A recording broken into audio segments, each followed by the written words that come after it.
A damning report by the Environmental Protection Agency is raising new questions about the ability of Port Hamilton Refining and Transportation to safely restart and maintain the operations of the refinery on St. Croix.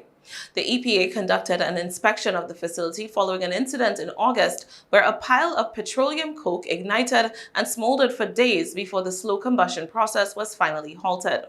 PHRT officials, according to the report, were unable to provide inspectors with critical pieces of documentation, not the most recent process hazard analysis for the refinery, which was done approximately 2 years ago under the previous owners, nor a current hazard assessment for the processes and materials currently at the refinery.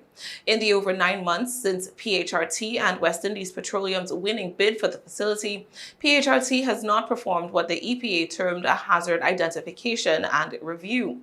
There was no documentation to show that the current processes being carried out at the facility comply with accepted industry practices, nor was there documentation at hand to show operating procedures and operator training records.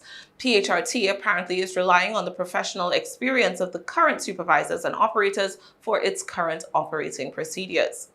There is no preventative maintenance program for the refinery, the EPA report continued, nor are there formal process unit inspections. The unit operators do perform daily walkthroughs, according to PHRT officials, and those operators address routine issues as they crop up, escalating more serious matters to area supervisors. Despite this, the EPA inspectors said that conditions at the facility showed, quote, a systemic lack of maintenance.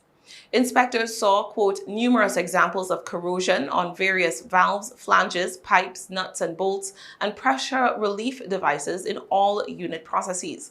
Some of the corrosion was so severe that it resulted in exfoliation, where rust permeates the layers of metal, causing some to separate and flake off, damaging the structural integrity of the piece.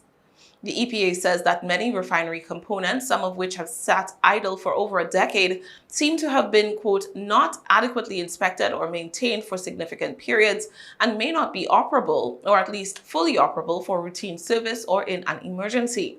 Conditions at the facility are so poor that the EPA inspectors felt that there was a risk of the, quote, imminent release of extremely hazardous substances.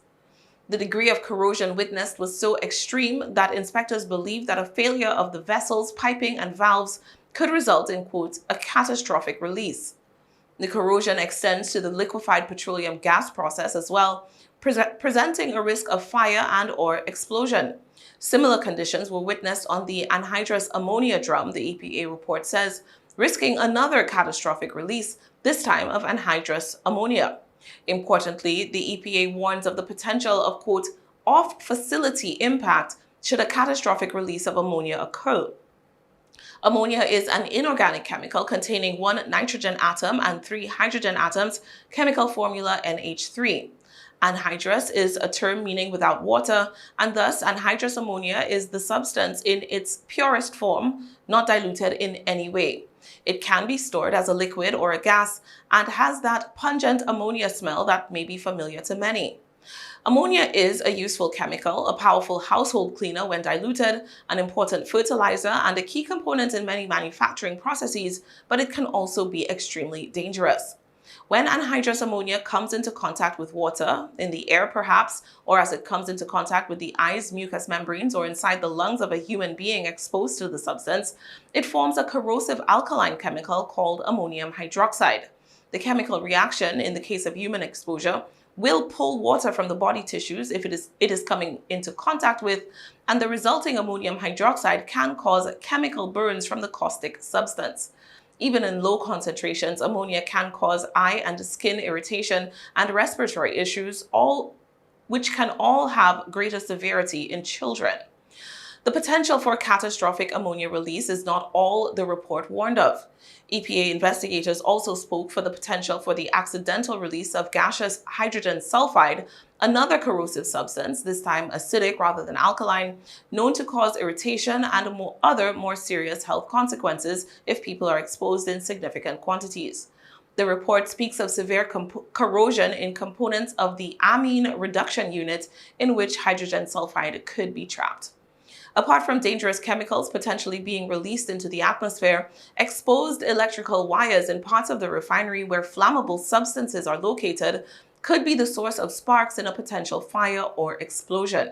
The PHRT representatives that accompanied the EPA officials did not know if those exposed wires were live or whether they had been disconnected from the system. What does this mean for Port Hamilton, who said back in July that they are scheduled to restart refinery processes by mid-2023? PHRT representatives have not yet responded to a request for comment, nor has the company, as of press time, released a statement regarding the report that was published on the EPA website last week. However, the report exposes several difficult and time-consuming environmental and safety hurdles that will have to be addressed ahead of any potential restart, hurdles that could cost hundreds of millions of dollars to clear. This is in addition to a costly consent decree with the U.S. Department of Justice in regards to pollution control equipment that prior owners had failed to install.